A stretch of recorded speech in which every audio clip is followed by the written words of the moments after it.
hadirin anda semuanya, orang tua kami, guru-guru kami, sidang salat Jumat yang dimuliakan Allah Subhanahu wa taala. Pertama, Bapak tekankan, demi Allah, ada orang-orang yang ketika kembali dari salat Jumat tidak mendapatkan apa-apa karena berbuat lagha, berbuat sia-sia. Satu dengan yang lain membisikkan, mengobrolkan sesuatu, padahal khatib sedang menyampaikan khutbah. Namun di antara itu ada anak-anak yang terbaik. Dia datang mencari tempat duduk yang terbaik, memakai pakaian yang terbaik, membawa infak yang terbaik. Lalu dia mendengarkan khutbah dengan baiknya. Demi Allah saya katakan, ketika dia mengangkatkan tangannya kepada Allah Subhanahu wa taala, dia akan memperoleh di antaranya adalah doa-doa yang mustajab. Maka berbahagialah kalian yang sudah bersungguh-sungguh menghormati hari Jumat. Bukan hanya subuhnya, paginya, siangnya, sampai menjelang matahari ada orang-orang yang senantiasa dikabulkan doanya oleh Allah Subhanahu wa taala. Namun sayang, di antara orang-orang yang menikmati hari Jumat itu, karena dengan mudahnya berbicara kotor, memaki kawannya satu dengan yang lain, membawa nama orang tuanya, mengatakan kalimat-kalimat yang jorok di hari Jumat, maka dirinya bukan termasuk orang-orang yang dimuliakan Allah, bukan termasuk orang-orang yang mendapatkan doa yang mustajab.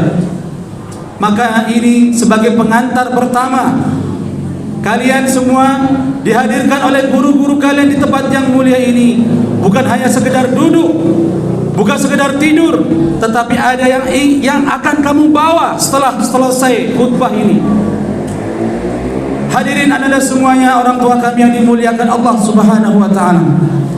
Sebagaimana pemerintah menyampaikan, hendaknya seorang khatib di hari ini pada tanggal 26 ini, judul khutbahnya adalah tahun politik, maka jagalah pahala kalian.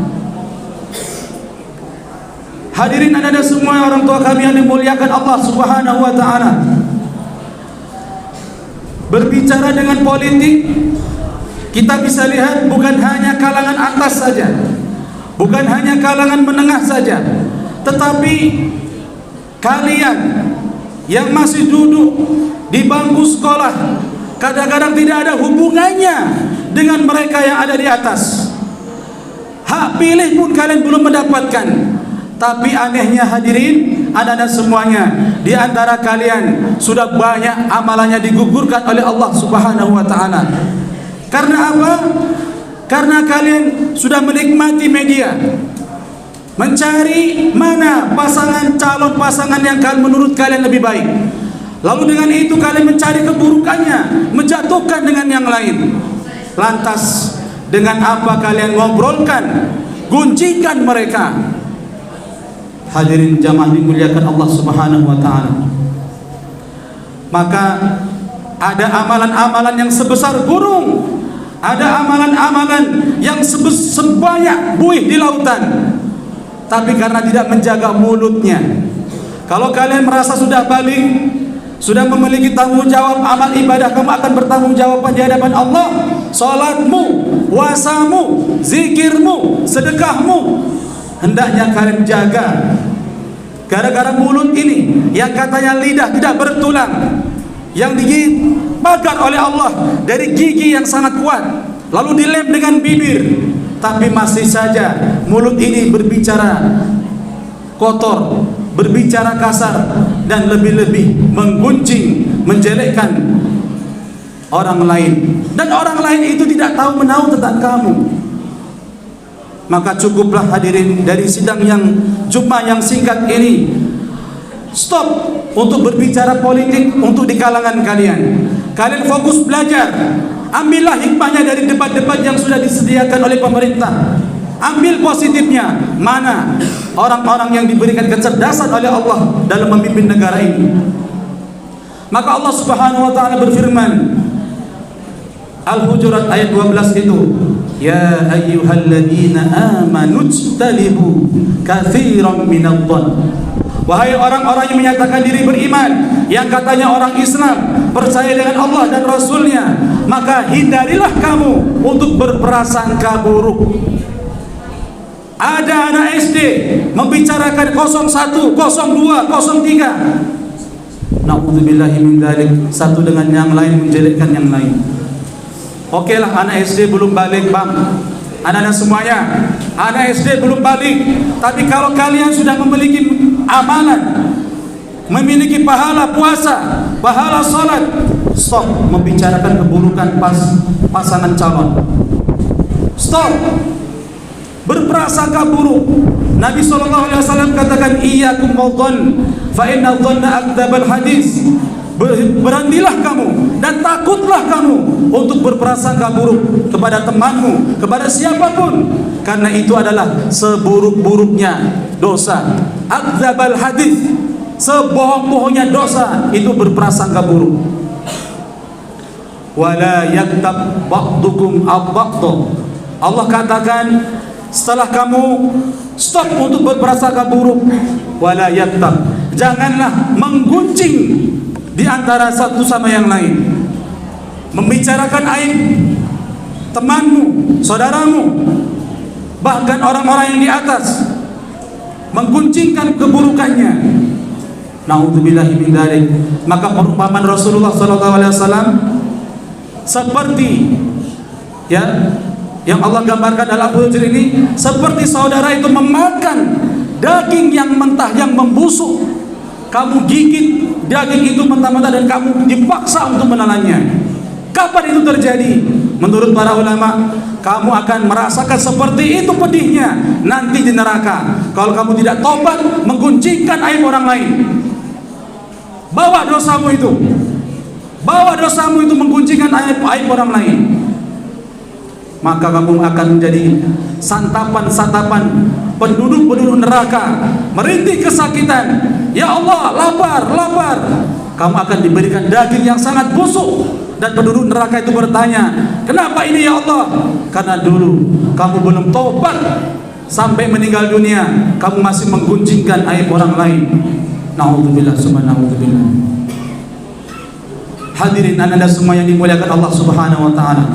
Maka kita sebagai pelajar, sebagai murid, sebagai orang-orang yang berpikir ke depan di masa yang akan datang, yang pertama Habib sampaikan, berpikirlah cerdas.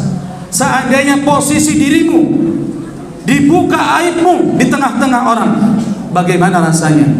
Begitu juga orang-orang yang di atas, mereka bukan bersih dari dosa, mereka juga manusia biasa, pernah melakukan dosa, tapi di antara dosa-dosa itu ada yang ditutup oleh Allah Subhanahu wa taala karena akhlaknya. Di antara kalian kalau seandainya dibuka aibnya sama Allah Subhanahu wa taala, kalian tidak akan pernah pede percaya diri untuk berangkat ke sekolah. Tidak akan pernah percaya diri kamu bisa berjalan dengan tegaknya karena aibmu dibongkar sama Allah Subhanahu wa taala.